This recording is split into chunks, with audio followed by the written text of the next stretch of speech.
Assalamualaikum warahmatullahi wabarakatuh. Untuk hari ini kita akan membincangkan ataupun membahaskan berkenaan dengan rating Top TV Box Performance Chart of 2022, dan perkiraan ini berdasarkan banyak aspek lah, termasuklah juga dari segi AnTuTu benchmark, Geek 4 Multicore, Geek 5 Multicore, juga CPU, GPU, HDD, RAM dan sebagainya. Kadang-kadang ada juga beberapa TV box ini tidak masuk di Malaysia dan ada juga yang masuk di Malaysia, dan kita akan tengok senarai top 20 TV box yang ada yang disenaraikan oleh Siktek Review sendiri dan beberapa orang-orang pakar dalam TV box ini untuk menyediakan dan mensajikan kita di end of 2022 apa TV box yang korang boleh beli. Adakah korang ingin membeli TV box itu berdasarkan AnTuTu benchmark, berdasarkan siapa paling tinggi, siapa yang paling high performance, ataupun berdasarkan budget korang, ataupun berdasarkan apa yang korang minat dari segi dia punya design wise, ataupun bermacam-macam lagi aspek yang kita perlu tengok.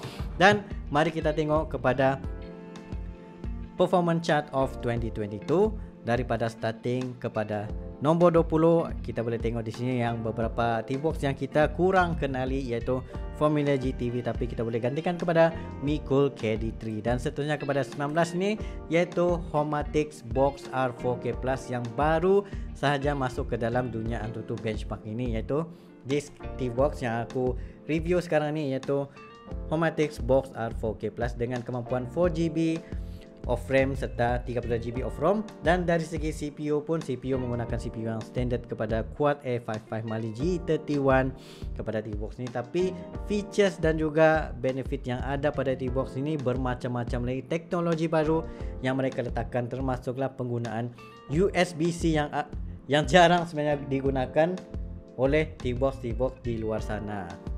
Dan seterusnya yang ke-18 ke-17 iaitu jenis Micool KD2 KT1 Plus TV Tuner yang mempunyai sebanyak AnTuTu benchmark 89,000, 88,000, dan dikatakan memang TV box quality ini memang terbaik. Dan seperti yang ini tadi itu, Homatix ini memang dalam overall performance dia sebanyak 4.8.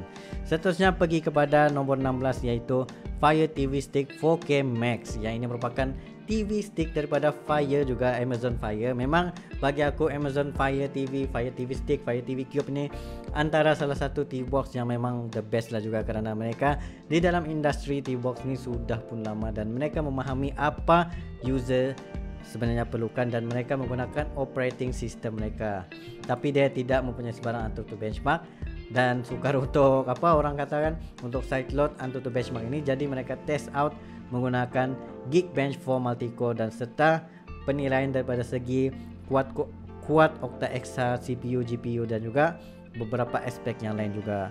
Seterusnya nombor 14 iaitu kepada Buzz TV juga, tapi sebelum tu kita pergi kepada Micool HomePlus KA1 Hybrid dengan kemampuan AnTuTu benchmark sebanyak 95,000 AnTuTu benchmark, guys. Nah, dari segi HomePlus KA1 ni pun kita belum pernah lagi mencoba TV box ini, tapi insyaAllah kita akan cuba yang terbaik lah untuk mendapatkan TV box itu juga. Seterusnya kepada 14 Buzz TV X5 AI yang tidak ada di Malaysia, dan kita pergi kepada yang ada di Malaysia iaitu Micool KM6 Deluxe yang sebelum ni pernah aku review juga, dan sebelum ni macam tahun 2021 kalau tidak silap, ataupun 2020 begitu, memang sudah lama yang time tu. Untuk pengetahuan korang, memang TV box ni dari segi dia punya CPU Quad S905/4 Mali G31 ini berdasarkan dia punya rating system di dalam sini lah kan, dia punya perkiraan ini.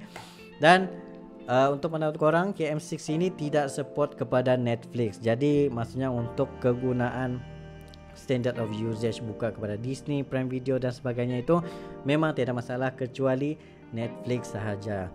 Dan seterusnya kita pergi kepada yang nombor 10 iaitu Micool KM2 Plus. Maksudnya dia sudah menandingi kepada Homatix, dan sebelum ni pernah orang tanyakan sama ada untuk mendapatkan Homatix ataupun Micool. Bagi aku pergi kepada Micool KM2 Plus sekiranya korang pentingkan kepada AnTuTu benchmark itu sendiri. Tapi bagi aku untuk features utama yang ada di sini ni, aku lagi prefer menggunakan Homatix disebabkan dia ada USB-C yang memudahkan untuk korang menggunakan sebarang item korang ataupun HDD ke NVMe SSD yang menggunakan USB-C.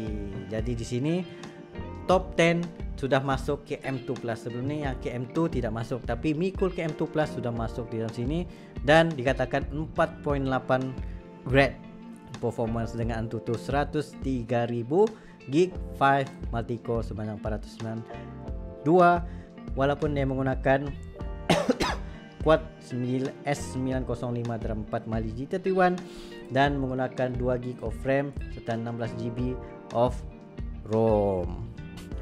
Seterusnya kita pergi kepada billing GT King. Kita tahu yang ini memang monster juga kepada T-Box, walaupun dia bukanlah jenis official T-Box, tapi dari segi performance wise billing GT King dan juga Mini X Neo ini memang antara top T-Box daripada dulu lagi sehingga sekarang masih lagi dalam Antutu benchmark yang terbaik. Seterusnya kita pergi pada Fire TV Cube 4K. Sebenarnya Fire TV Cube 4K ini ada dua benchmark, iaitu kepada Fire Cube TV 4K third gen dan juga second gen, di mana second generation dia tu yang jenis yang lama punya memang terbaik orang katakan. Seterusnya kepada third gen lagi terbaik kerana dia mempunyai Antutu benchmark sebanyak 167.000 gig 5 bench sebanyak 666 kerana dia menggunakan CPU octa-pop 1G Mali G52. Nah, antara CPU GPU yang tinggi juga dia punya benchmark. Dan sebelumnya itu yaitu kepada Ugos dan juga Buzz TV ini susah untuk didapatkan di Malaysia, perlu order daripada Amazon baru dapat. Seterusnya, walaupun hanyalah Fire TV Cube ini menggunakan 2GB of RAM DDR4 serta 16GB of ROM, tetapi dia masih lagi dalam benchmark yang tinggi disebabkan dia punya CPU GPU yang memang super power juga guys. Seterusnya yang menjadi nombor 3 sekarang ni iaitu kepada Nvidia Shield TV Pro 2019, dan aku pun tidak pasti sampai bila lah Nvidia Shield TV Pro ini untuk keluarkan dorang punya version yang terbaru, maybe 2022 ke 2023 ke, kerana mereka mempunyai benchmark Antutu benchmark sebanyak 238.000. Sebelum ni Nvidia Shield ialah king of TV box, iaitu sebanyak Geekbench 4 sebanyak 4.200 kerana dia menggunakan quad Tegra X1 Plus sebanyak 256 core, 3GB of RAM, 16GB of ROM yang korang boleh tambah sendiri. Yang ini aku gunakan Nvidia Shield sehingga sekarang memang tidak masalah, langsung memang terbaik punya Nvidia Shield. Cuma dari segi beberapa update tu kurang menarik lah juga, dan juga dari segi macam performance wise tu semakin lemah sudah aku rasakan disebabkan mereka ini tidak update kepada T-Box mereka yang paling latest lah.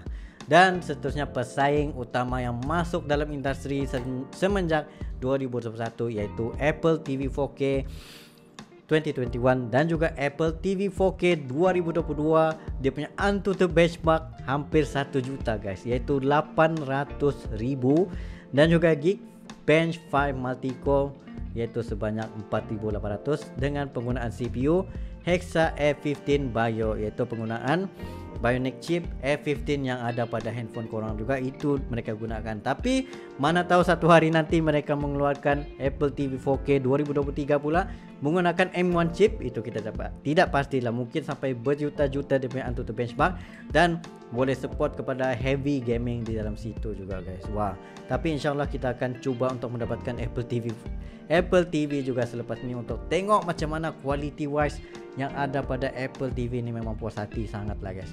Dan kita faham kalau Apple TV ni sukar untuk korang sideload, jadi segala apps yang orang katakan tu legal saja korang boleh buka dalam Apple TV. Tapi dari segi sideload itu semuanya bergantung kepada Android TV dan bukan kepada Apple TV. Jadi kalau korang jenis-jenis yang kepenggunaan kepada Apple devices, jadi korang bolehlah mendapatkan Apple TV 4K sebab senang untuk korang synchronize everything, korang punya data ke storage ke foto semuanya masuk ke dalam korang punya Apple TV 4K guys. Nah, di sini aku sudah ceritakan sedikit sebanyak tentang performance chart of 2022, kepenggunaan T-Box pada tahun 2022 ini, dan kita akan tengok lagi pada tahun hadapan apalagi T-Box yang bakal keluar ataupun version-version yang terbaru lagi. Tapi menurut aku mana satu T-Box yang terbaik untuk korang angkut sebenarnya bergantung kepada budget korang lah. Ini semua bergantung. Kalau korang ada RM1,000, korang boleh invest terus kepada Nvidia Shield. Tapi kalau limited budget sekitar 300 tu, korang boleh mendapatkan Mi Cool KM2 Plus juga, ataupun kepada Homatix Box yang berharga RM600 begitu, ataupun pergi kepada Fire TV Cube 4K pun sudah memadai. Apatah lagi kalau korang ada sistem Apple yang komplit, korang boleh pergi go for Apple TV 4K guys. Nah, jadi itu daripada aku. Thank you for watching. Jumpa lagi next time.